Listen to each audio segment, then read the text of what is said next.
Hi, hello, ನಮಸ್ತೆ. ಎಲ್ರು ಹೇಗಿದ್ದೀರಾ? ಚೆನ್ನಾಗಿದ್ದೀರಾ ಅಂತ ನಾನು ಅಂದ್ಕೊಂಡಿದ್ದೀನಿ. ಯಾಕಂದ್ರೆ ನಾನು ಮತ್ತು ನಮ್ಮವ್ರು ಚೆನ್ನಾಗಿದ್ದಾರೆ, ನೀವು ಮತ್ತು ನಿಮ್ಮವ್ರು ಹೇಗಿದ್ದೀರಾ ಅಂತ ಕೇಳ್ತಾ, ಇವತ್ತಿನ ವಿಡಿಯೋ ತುಂಬಾ ಸ್ಪೆಷಲ್. ಇವತ್ತಿನ ವಿಡಿಯೋ ಯಾಕೆ ಸ್ಪೆಷಲ್ ಅಂತ ಹೇಳಿದ್ರೆ, ಇವತ್ತು ನಾನು ಮಾತಾಡೋಕೆ ಹೊರಟಿರುವಂತ ಒಂದು ಸಬ್ಜೆಕ್ಟ್ ಅಥವಾ ಯಾವುದೋ ಒಂದು ವಿಷಯ ಅಂದ್ರೆ ಕಂಬಳ. ಸೊ ಕಂಬಳ ಅಂತ ಹೇಳಿದ ಕೂಡಲೇ ನಮ್ಮ ಎಲ್ಲರ ತಲೆಯಲ್ಲಿ ಓಡೋದು ಏನಂದ್ರೆ, ನಮ್ಮ ಈ ಕಡೆ ಸೌತ್, ಅಂದ್ರೆ ಈ ದಕ್ಷಿಣ ಕನ್ನಡ, ಉಡುಪಿ ಕಡೆ, ಈ ಕಡೆ ಎಲ್ಲ ಅದೊಂದು ಕ್ರೀಡೆ.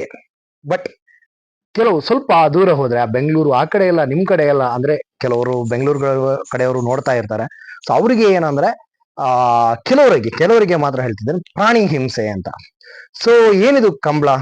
ಕಂಬಳ ಅನ್ನೋದು ಆ ದಕ್ಷಿಣ ಕನ್ನಡ, ಉಡುಪಿ ಒಂದು ಆಕ್ಚುಲಿ ಇಲ್ಲಿ ಇಲ್ಲಿ ನಮ್ಮೂರ್ ಕಡೆ ಪ್ರಸಿದ್ಧವಾದ ಒಂದು ಕ್ರೀಡೆ ಅಂತಾನೆ ಹೇಳ್ಬೋದು. ಸೊ ಇಲ್ಲಿ ನಮ್ಮ ಕಡೆ ಇರೋದು ಜಾಸ್ತಿ ಅಂದ್ರೆ ಒಂದು ಎರಡೇ ಕ್ರೀಡೆ ಅಂತಾನೆ ಹೇಳ್ಬೋದು. ಅಂದ್ರೆ ನಮ್ಮ ಕ್ರೀಡೆ ಅಂತಾನೆ ಹೇಳ್ಬೋದು. ಒಂದು ಕಂಬಳ, ಮತ್ತೊಂದು ಕೋಳಿ ಅಂಕ. ಸೊ ಇದು ಎರಡನ್ನ ತುಂಬಾ ಜನ, ಅಂದ್ರೆ ಯಾರೋ ಒಂದು ಕೆಲವರು ಪ್ರಾಣಿ ಹಿಂಸೆ ಅಂತ ಹೇಳಿ ಒಂದು ಟೇಬಲ್ ಹಾಕೊಂಡವರು ಇದನ್ನ ಬ್ಯಾನ್ ಮಾಡಬೇಕು, ಕೋಳಿ ಅಂಕವನ್ನ ಆಲ್ರೆಡಿ ಸ್ವಲ್ಪ ಬ್ಯಾನ್ ಮಾಡಿದ್ದಾರೆ, ಆ ಕಂಬಳವನ್ನು ಕೂಡ ಬ್ಯಾನ್ ಮಾಡಬೇಕು ಅಂತ ಹೋರಾಟ ಮಾಡಿ ತುಂಬಾ ಅಂದ್ರೆ ಸುಸ್ತಾಗ್ಬಿಟ್ರು ಅಂತಾನೆ ಹೇಳ್ಬೋದು. ಯಾಕಂದ್ರೆ ನಮ್ಮ ತುಳುನಾಡಿನ ಜನರು ತುಂಬಾ ಹೋರಾಟ ಮಾಡಿ ಕಂಬಳವನ್ನ ಮತ್ತೆ ಸ್ಟಾರ್ಟ್ ಮಾಡಿದ್ರು. ಸೊ ಮೇ ಬಿ ನನ್ಗೆ ಗೊತ್ತಿರುವ ಹಾಗೆ ಒಂದ್ 2 ವರ್ಷ ಬ್ಯಾನ್ ಇತ್ತು ಅಂತ ಕಾಣುತ್ತೆ. ಸೊ ಇವಾಗ ಲಾಸ್ಟ್ ಇಯರ್ ಬೆಂಗಳೂರಲ್ಲಿಗೂ ಸಹ ಕಂಬಳ ಮಾಡಿಬಿಟ್ಟು ಬೆಂಗಳೂರಿಗರಿಗೂ ಉತ್ತರ ಕರ್ನಾಟಕ ಆ ಕಡೆಯವರಿಗೂ ಕಂಬಳದ ಮೇಲೆ ಇಂಟ್ರೆಸ್ಟ್ ಬರೋ ರೀತಿ ಆಯ್ತು. ಸೊ ನಾನು ಇವತ್ತು ಮಾತಾಡಕ್ ಹೊರಟಿದ್ದು ನಮ್ಮ ಮನೆ ಹತ್ರ, ಅಂದ್ರೆ ನಮ್ಮ ಹತ್ತಿರದಲ್ಲೇ ಇರುವಂತ ಮೀಯಾರು ಕಂಬಳ ಬಗ್ಗೆ. ಸೊ ಇದು ಅಂದ್ರೆ ಇತ್ತೀಚಿನ ದಿನಗಳಲ್ಲಿ ಬಿಟ್ಟು ಮುಂಚೆ ಒಂದು ಕಮ್ಮಿ ಕಮ್ಮಿ ಅಂದ್ರೂ ಒಂದು 10-20 ಕಂಬಳ ಇತ್ತೇನೋ, 10-20 ಕಡೆ ಕಂಬಳ ಇತ್ತೇನೋ. ಆವಾಗ ಪ್ರಸಿದ್ಧಿ ಪಡೆದಿದ್ದು ಏನಂದ್ರೆ, ಮೀಯರು ಅಂದ್ರೆ ಕಂಬಳದ ಕಾಶಿ ಇದ್ದಂಗೆ. ಅಂದ್ರೆ ಅಲ್ಲಿ ಸೇರುವಷ್ಟು ಜನ ಇಡೀ ಬೇರೆ ಎಲ್ಲೂ ಸೇರಲ್ಲ ಅನ್ನೋದೊಂದು ಪ್ರಸಿದ್ಧಿ ಇತ್ತು. ಸೊ ಇವಾಗ ಬಿಡಿ, ಇವಾಗ ಒಂದು 4-5 ವರ್ಷಗಳಿಂದ ಕಂಬಳ ಒಂದು ತುಂಬಾ ಫೇಮಸ್ ಆಗ್ಬಿಟ್ಟಿದೆ. ಕಂಬಳಕ್ಕೆ ಜನರು ತುಂಬಾ ಬರ್ತಾ ಇದ್ದಾರೆ, ತುಂಬಾ ಸಪೋರ್ಟ್ ಕೊಡ್ತಾ ಇದ್ದಾರೆ. ಬಟ್ ಆವಾಗ ಒಂದು ಜನ ಇದ್ದಾರಲ್ಲ, ಜನ ಅಂದ್ರೆ ಇವಾಗ ಎಲ್ಲರ ಹತ್ರನು ಗಾಡಿ ಇದೆ, ಎಲ್ಲರ ಹತ್ರನು ಒಂದು ಬೈಕ್ ಏನಾದ್ರೂ ಇದೆ. ಬಟ್ ಆವಾಗಿನ ಕಾಲದಲ್ಲಿ ಎಲ್ಲಿಂದನೂ ನಡ್ಕೊಂಡು ಬಂದ್ಬಿಟ್ಟು ಕಂಬಳಕ್ಕೆ ಬರ್ತಾ ಇದ್ರು. ಸೊ ಕಂಬಳದ ಇತಿಹಾಸ ತುಂಬಾ ದೊಡ್ಡದಿದೆ. ಅದರ ಬಗ್ಗೆ ನಾನು ಮಾತಾಡೋದು ಸರಿಯಲ್ಲ ಅಂತ ಅನ್ಸುತ್ತೆ. ಯಾಕಂದ್ರೆ ನನಗೆ ಕಂಬಳದ ಬಗ್ಗೆ ಅಷ್ಟು ಗೊತ್ತಿಲ್ಲ. ಆದ್ರೂ ನಾನು ಈ ವಿಡಿಯೋ ಮಾಡೋಕ್ಕೆ ಕಾರಣ ಏನಂದ್ರೆ, ಕಂಬಳದ ಬಗ್ಗೆ ಕೆಲವರಿಗೆ ಅಂದ್ರೆ ಒಂದು ಮೇಜರ್ ನಂತರನೇ ಅಂತ ಅನ್ಕೊಳ್ಳಿ. ಯಾಕಂದ್ರೆ ನನಗೆ ಕಂಬಳದ ಬಗ್ಗೆ ಅಷ್ಟೊಂದು ಆಸಕ್ತಿ ಇಲ್ಲ. ಅಂದ್ರೆ ನಾನು ಯಾವ ಕಂಬಳಕ್ಕೂ ನಾನು ಅಷ್ಟೊಂದು ಹೋಗೋದಿಲ್ಲ. ಮೀಯಾರು ಕಂಬಳ ಬಿಟ್ರೆ ಮೂಡುಬಿದ್ರೆ ಒಂದು ಕಂಬಳಕ್ಕೆ ಹೋಗ್ತಾನೆ. ಸೊ ಮೀಯಾರು ಕಂಬಳದ ಬಗ್ಗೆನೇ ನಾನು ವಿಡಿಯೋ ಮಾಡ್ಬೇಕು ಅಂತ ವೇಟ್ ಮಾಡ್ತಾ ಇದ್ದೆ. ಯಾಕಂದ್ರೆ ಮೀಯಾರು ಕಂಬಳ ಇದುವರೆಗೂ ಇದ್ದ ಕಂಬಳದಲ್ಲಿ ಕಂಬಳದ ಕರೆ ಅಂತ ಹೇಳ್ತೇವೆ, ಓಡುವ ಒಂದು ಇದೆಯಲ್ಲ, ಅದು ಹೈಯೆಸ್ಟ್ ಉದ್ದ ಮೀಯಾರು ಕಂಬಳ ಅಂತಾನೆ ನನ್ಗೆ ಕೇಳಲ್ಪಟ್ಟಿದ್ದು ಆ ರೀತಿ ಇದೆ. ಸೊ ಕಂಬಳಕ್ಕೆ ಪ್ರಾಕ್ಟೀಸ್ ಇವಾಗ ನೋಡಿ, ಎಲ್ಲರೂ ಟಿವಿಯಲ್ಲಿ ನೋಡ್ತಾ ಇದ್ದಾರೆ. ಇವಾಗ ಒಂದು ಲೈವ್ ಇದೆ, ಟಿವಿಯಲ್ಲಿ ನೋಡ್ತಾ ಇದೀವಿ. ಸೊ ಕಂಬಳ ಅಂದ ಕೂಡಲೇ ಎಲ್ಲರ ಮೈಂಡ್ ಅಲ್ಲಿ ಬರೋದು ಏನಂದ್ರೆ, ನಾವು ಕೋಣಗಳಿಗೆ ಹೊಡಿತೇವೆ, ಕೋಣಗಳಿಗೆ ಹೊಡೆದ್ಬಿಟ್ಟು ಓಡಿಸ್ತೇವೆ ಅಂತ. ಸೊ ಉಳಿದಂತ ದಿನಗಳಲ್ಲಿ ಇವಾಗ ಎಷ್ಟು ತುಂಬಾ ವಿಡಿಯೋಸ್ಗಳಿದೆ, ತುಂಬಾ ವ್ಲಾಗ್ಗಳಿವೆ, ಎಲ್ಲರಿಗೂ ಆಲ್ಮೋಸ್ಟ್ ಗೊತ್ತಾಗಿದೆ. ಕೋಣಗಳನ್ನ ವರ್ಷದಲ್ಲಿ ಒಂದು 3 ತಿಂಗಳು ಓಡಿಸಿದ್ರೆ, ಪೆಟ್ಟು ಕೊಟ್ಟು ಓಡಿಸಿದ್ರೆ, ಉಳಿದಂತ ದಿನಗಳಲ್ಲಿ ಅವುಗಳನ್ನ ಎಷ್ಟು ಚೆನ್ನಾಗಿ ನೋಡ್ಕೊಳ್ತಾರೆ ಅನ್ನೋದು ಮೇ ಬಿ ಆಲ್ಮೋಸ್ಟ್ ಎಲ್ರಿಗೂ ಗೊತ್ತಿದೆ. ಯಾಕಂದ್ರೆ ಅಷ್ಟು ಚೆನ್ನಾಗಿ ನೋಡ್ಕೊಳ್ತಾರೆ. ಮನುಷ್ಯರಿಗೂ ಕೂಡ ಅಷ್ಟು ಸವಲತ್ತು ಇದೆಯೋ ಇಲ್ವೋ ಗೊತ್ತಿಲ್ಲ. ಎತ್ತುಗಳಿಗೆ ಇದು ಕೋಣಗಳಿಗೆ ಸ್ವಿಮ್ಮಿಂಗ್ ಪೂಲ್ ಕಟ್ಟಿದ್ದು ನಾವು ನೋಡಿದ್ದೇವೆ. ತುಂಬಾ ತುಂಬಾ ಚೆನ್ನಾಗಿ ಅವರು ನೋಡ್ಕೊಳ್ತಾರೆ. ಸೊ ಮೀಯಾರು ಕಂಬಳ ಯಾಕೆ ಇಷ್ಟು ಫೇಮಸ್, ಮೀಯಾರು ಕಂಬಳ ಯಾಕೆ ಇಷ್ಟೊಂದು ಪ್ರಸಿದ್ಧಿ, ಮೀಯಾರು ಕಂಬಳದಲ್ಲಿ ಯಾಕೆ ಇಷ್ಟು ಜನರು ಸೇರ್ತಾರೆ ಅಂತ ಹೇಳೋದಾದ್ರೆ, ಆಲ್ಮೋಸ್ಟ್ ಇಲ್ಲಿ ಮುಂಚೆ ಒಂದು ಬಜಗೋಳಿಯಲ್ಲಿ ಕಂಬಳ ಇತ್ತು. ಸೊ ಅದು ಮೀಯಾರಲ್ಲಿ ಆಯ್ತು. ಅದ್ರ ಬಗ್ಗೆನೂ ವಿಡಿಯೋ ಇದೆ, ನೋಡ್ಬೋದು ನೀವು ಬೇರೆ ಬೇರೆ ಚಾನೆಲ್ಗಳಲ್ಲಿ. ಸೊ ಇಲ್ಲಿ ಒಂದು ಕೂತ್ಕೊಳ್ಳಕ್ಕೆ ಒಂದು ವ್ಯವಸ್ಥೆ ಎಲ್ಲ ಇದೆ, ತುಂಬಾ ಚೆನ್ನಾಗಿದೆ. ಅಂದ್ರೆ ಇಲ್ಲಿ ಒಂದು ಪಾರ್ಕಿಂಗ್ ಝೋನು ತುಂಬಾ ಚೆನ್ನಾಗಿದೆ. ಬೇರೆ ಬೇರೆ ಕಂಬಳಗಳಲ್ಲಿ ನೋಡಿದ್ರೆ ಎಲ್ಲ ಕಡೆ ಅಷ್ಟೊಂದು ಸವಲತ್ತಿಲ್ಲ ಪಾರ್ಕಿಂಗ್ ಆಗಿ, ಅಥವಾ ಒಂದು ಸ್ವಲ್ಪ ಸ್ವಲ್ಪ ಇಕ್ಕಟ್ಟಿದೆ. ಬಟ್ ಇಲ್ಲಿ ತುಂಬಾ ಒಂದು ವಿಸ್ತಾರವಾದ ಜಾಗ ಇದೆ. ಚೆನ್ನಾಗಿ ಒಂದು ಕೂತ್ಕೊಂಡು ನಾವು ಹೇಗೆ ಕ್ರಿಕೆಟ್ ಎಲ್ಲ ನೋಡ್ತೀವಲ್ವಾ, ಆ ರೀತಿ ಒಂದು ಪ್ಲೇಸ್ಮೆಂಟ್ ಇದೆ. ಅಂದ್ರೆ ತುಂಬಾ ಚೆನ್ನಾಗಿರುತ್ತೆ. ಸೊ ನಾನಿವತ್ತು ನಿಮ್ಮನ್ನ ಕಂಬಳಕ್ಕೆ ಕರ್ಕೊಂಡು ಹೋಗ್ತಾನೆ. ಸೊ ಈ ಕಂಬಳಕ್ಕೆ ಕರ್ಕೊಂಡು ಹೋಗ್ಬಿಟ್ಟು ನಿಮ್ಗೆ ಕಂಬಳದ ಬಗ್ಗೆ ಸ್ವಲ್ಪ ಅಲ್ಲಿ ಯಾರಾದ್ರೂ ಸಿಕ್ಕಿದ್ರೆ ಮಾತಾಡಿಸ್ತೇನೆ, ಇಲ್ಲ ಅಂದ್ರೆ ಅದರ ಬಗ್ಗೆ ವಿಸ್ತಾರವಾಗಿ ಹೇಳ್ತೇನೆ. ಸೊ ಏನೆಲ್ಲ ಕಂಬಳದಲ್ಲಿ ನಡೆಯುತ್ತೆ, ಎಷ್ಟು ಕಂಬಳದಲ್ಲಿ ಕೋಣಗಳಿತ್ತು, ಇದರೆಲ್ಲರದ್ರ ಬಗ್ಗೆ ಮಾತಾಡೋಣ. ಸೊ ಹೋಗೋಣ ಕಂಬಳಕ್ಕೆ, ಅಲ್ಲಿ ಸಿಗೋಣ. ಸೊ ಕಂಬಳಕ್ಕೆ ಹೊರಟಿವಿ. ಕಂಬಳಕ್ಕೆ ಹೊರಟೆ ಅಂತ ಹೇಳೋದಾದ್ರೆ ಕಂಬಳಕ್ಕೆ ಹೋಗೋಣ ಅಂತ ರೆಡಿ ಆದೆ. ಆವಾಗ ಅಮ್ಮ ಹೇಳಿದ್ರು ನಾನು ಬರ್ತೀನಿ ಅಂತ ಹೇಳ್ಬಿಟ್ಟು. ಸೊ ಹಾಗಾಗಿ ನಾನು ಮತ್ತು ನನ್ನ ಅಮ್ಮ ನಮ್ಮ ಸ್ಕೂಟಿಯಲ್ಲಿ ಕಂಬಳಕ್ಕೆ ಹೋಗ್ತಾ ಇದ್ದೇವೆ. ಸೊ ಮೇ ಬಿ ಆದ್ರೆ ನಾನು ವೇಯಲ್ಲಿ ನಾನು ಅಂದ್ರೆ ಹೋಗುವಾಗ ವಿಡಿಯೋ ಮಾಡ್ತೇನೆ. ಸೊ ಆಗಿಲ್ಲ ಅಂದ್ರೆ ಅಲ್ಲಿ ಮತ್ತೆ ಸಿಗೋಣ. ಸೊ ಕಂಬಳಕ್ಕೆ ಬಂದಿದ್ದೇವೆ. ನನ್ನಮ್ಮ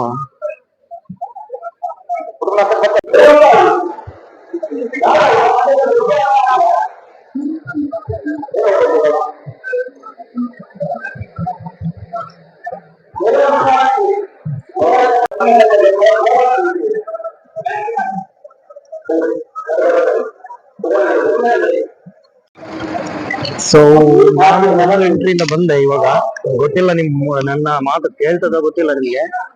ಈ ಎಂಟ್ರಿಯಿಂದ ಬಂದೆ. ನೋಡಿ ಇಲ್ಲೆಲ್ಲ ಸಂತೆ ಎಲ್ಲ ಇದೆ.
ಸೊ ನೋಡಿ ಇದು ಮೈನ್ ಸ್ಟೇಜ್.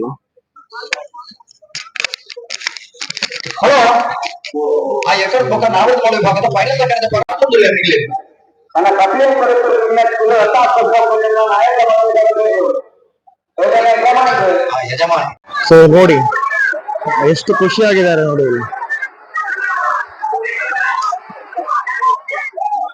ಸೊ ನೋಡಿ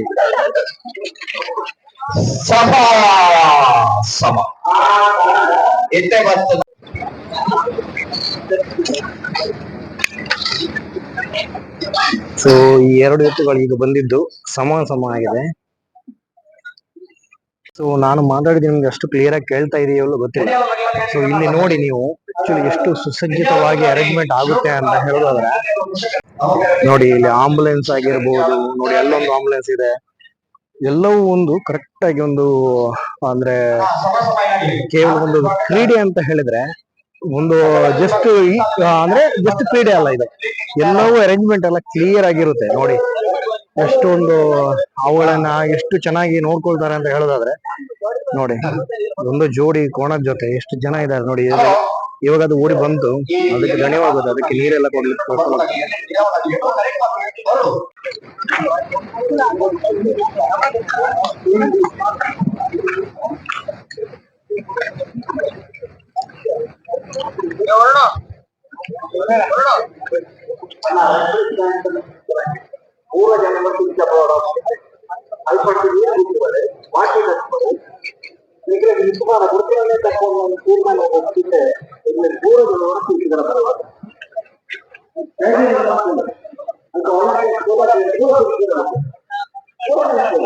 ಸೊ ನೋಡಿ, ಅದಕ್ಕೆ ದಣಿವಾಗುತ್ತೆ ಅಂತ ಹೇಳ್ಬಿಟ್ಟು ಟವೆಲ್ ಎಲ್ಲ ಹಾಕ್ಬಿಟ್ಟು ಎಷ್ಟು ಇದ್ ಮಾಡ್ತಾರೆ ಅಂತ.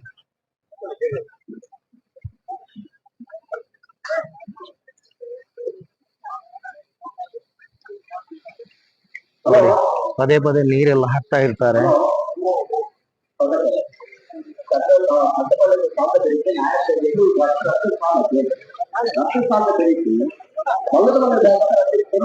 ಪದೇ ಪದೇ ನೀರು ಹಾಕ್ತಾ ಇರ್ತಾರೆ, ಯಾಕಂದ್ರೆ ತುಂಬಾ ಬಿಸಿಲಿದೆ.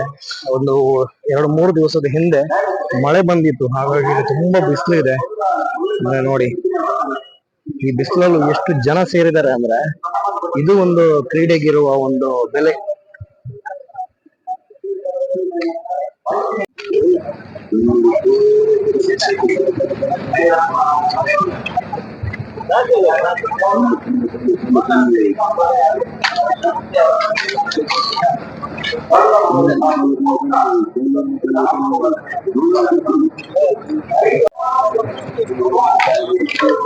ನಿತ್ಯಗಳು ಬರಲಿಕ್ಕೆ ನಿತ್ಯಗಳು ಬೆಲ್ಲ ಬಂದೆ ಹತ್ತು ಬೇರೆ 3 ಗಂಟೆಗೆ ಮುಂಜಿಗೋರಿ ಹೋಗೋರು ಏನ್ ಕೊಡೋಲಿ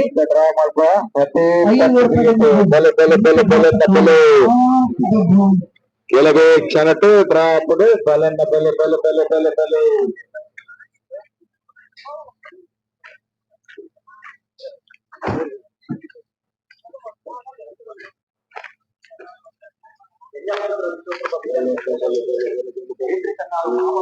ಸೊ ಇಲ್ಲಿ ನೋಡ್ಬೋದು, ಅಲ್ಲಲ್ಲಿ ಒಂದು ಟೆಂಟ್ ತರ ಇದೆ.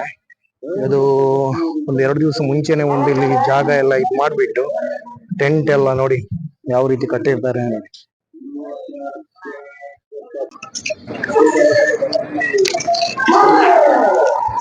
ಸೊ ನೋಡಿ, ಇಲ್ಲಿ ಒಂದು ಕಂಬಳಕ್ಕೆ ಒಂದು ಅಭಿಮಾನಿಗಳಾದ್ರೆ ನೋಡಿ, ಇಲ್ಲಿ ಕೋಳಿದು ಲಕ್ಕಿ ಡ್ರಾ ನಡೀತಾ ಇದೆ. ಸೊ ಇಲ್ಲಿ ನೋಡಿ ಎಷ್ಟು ಜನ ಇದ್ದಾರೆ ನೋಡಿ.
Oke.